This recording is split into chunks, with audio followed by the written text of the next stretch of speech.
Hey, what's up, boxing fans? It's the Rope-A-Dope Report. This is a quick little video. I always say that, but it ends up being like 7 minutes at least.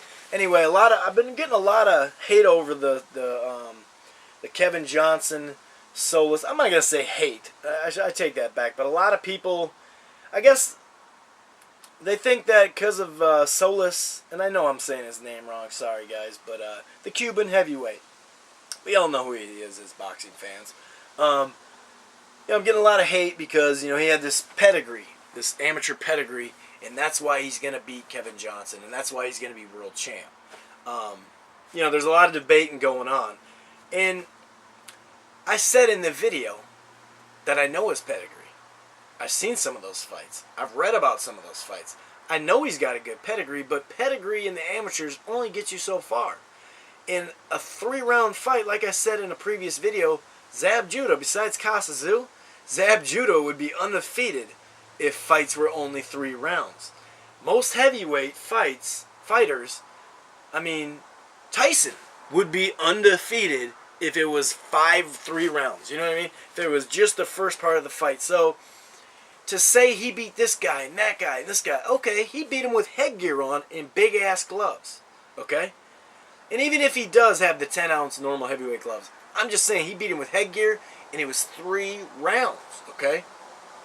My whole point is you see this all the time. You see great pedigree. And if you look at the last, really since the 2000s right now, not Jermaine Taylor, but there's not a lot of gold medalists that go on to be the best fighter in their division. They can get a belt, okay? They can get a belt, but they're not the best guy in the division. Most of the times, the guys that win gold and silver and bronze, most of those guys don't go on to be the best fighter in that division. You know what I mean? I think to stay in the Cuban thing, you could say that about Gamboa, okay? And I said about Solis the heavyweight, I said, this will be his toughest fight.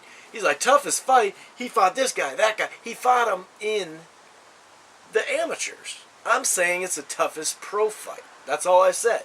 That's all I'm saying. Now look at Gamboa, okay? Here's a guy that, besides the guy that just came over, I can't think of his name, starts with an R, really fun, exciting fighter at 122. Besides him, he's got one of the most decorated amateur careers ever. But you see how he gets knocked down. You see how that style kind of messes you up. You see how now he's going to more of a defense, or at least a safer style, using his jab more, staying on the outside, and then when the opponent looks a little weak, or you catch your opponent, then spaz out. You know what I mean? Gamboa's been down 4 to 5 times already, and tell me all these punchers he's faced? I was at the fight that turned out to be an elbow. Last October, I was at the fight, second round, watched the replay. I yelled Gamboa, finish him. He comes over here, I'm right in the background on the replay. Just a little shout out to me. So I was right there, and it was an elbow that dropped him. I'm not saying that, but he got tagged plenty in that fight. You know what I mean? And if it was a good fighter, and they're gonna say, Ramirez was undefeated, who has he fought though? That guy hadn't fought anybody. He was undefeated, but he hasn't fought anybody. And don't get me wrong, for the amount of fights, I think it's 16 now Gamboa has. I'm a big Gamboa fan. I went and watched that fight. I went to LA for that reason. I want to see Angulo. I want to see that title fight, that interim title fight with Martinez. I want to see that too, but I went for Gamboa. You know what I mean? So I love him. But if he fights Lopez, I believe Lopez will beat him. You know what I mean? If he fights a guy that can box and punch, not just punch, he will get beat. That's how it goes. You can have the best, flashiest, classiest, slick-ass style all you want. But at some point, you got to defend. Even look at Roy Jones. Once this shit stopped, once this head movement and his legs gave way, he's just he's not an average fighter. I'm not going to say that. He'll beat your Jeff Lacey's. He'll beat these guys. But he's not going to beat anybody top level. You see in the Calzaghe fight, what did he do? The rope-a-dope without... What are you going to... First of all, rope-a-dope Calzaghe? That's all he does is throw punches. So you don't rope-a-dope him. You got to punch him back. But he didn't know what to do because he was a guy that was athleticism. And I'm not even hacking Roy Jones on this because he had speed and power. and he was a brilliant fighter in his time. But I'm saying that style only gets you so far, and athleticism only gets you so far. And not only that, but that Cuban heavyweight is fat. So come 6th, 7th, 8th, 9th round, when Johnson's the quicker guy that's just going to move. The thing is, I'm not even saying he's going to knock him out. I'm just saying it may be a boring fight, and I think Kevin Johnson's going to win. It may be a fun fight. I don't know. What do I got for time? I don't know. I'm not sure, you know. But I just think, in my opinion, and I guess I want to hear the comments. Please, all the people out there, you know, fans, if you want to make a video, all the boxing shows, tell them, you know, let's talk about this amateur versus pro style. Like, you know, before these fights happen, okay, Victor Ortiz and Amir Khan. You know, most people would think Victor Ortiz would have won that fight. And I'm not saying if they had up that he won. But, you know, Amir knocked, I think he knocked him down or knocked him out, Victor Ortiz, in the amateurs. You know, stuff happens. Things happen in camp. You know what I mean? That, you know, people will get hurt ribs or broken noses, and then they go on to win the fight because it just happens in camp. Injuries happen.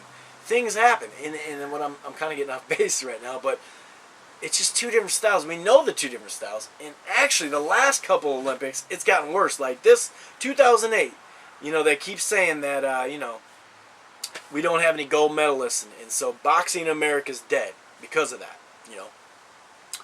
I disagree, because I don't think it's going to be those boxers. I mean, Taylor beat Pavlik in the amateurs, and we all saw what happened there. So, I mean, it happens all the time. Most world champs some of them don't even make the Olympics. You know what I mean? They just get beat from some little pity-patting style that beats them for 3 rounds. So, and I'm not hacking that style, you know.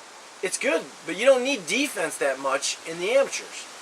You don't need it as much. One, you don't got to worry about getting clocked, you know, as much because you got the headgear on.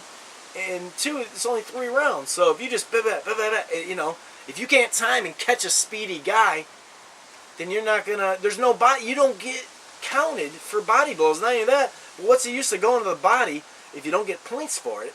And it's only 3 rounds, so you can't wear him down the 7th, 8th, 9th, 10th. I just think that, and I'm not trying to take it out on dude that made these comments. I think you made a lot of great points, and you could be right, just like I made the comments. Hey, man, you know, a lot of people think that Cuban heavyweight's going to win. That's okay, man. It's, you know, I just had that debate, and I've had this debate before with a lot of different people, and that's why I made a video about it. So, I don't know your name, but hey, man, it's been good debating with you. And I want to hear people's comments about the amateur compared to the pro style fighting. And not even the style, because there's all sorts of styles in the pros. But what is successful and what can win in 3 rounds in the amateurs is night and day.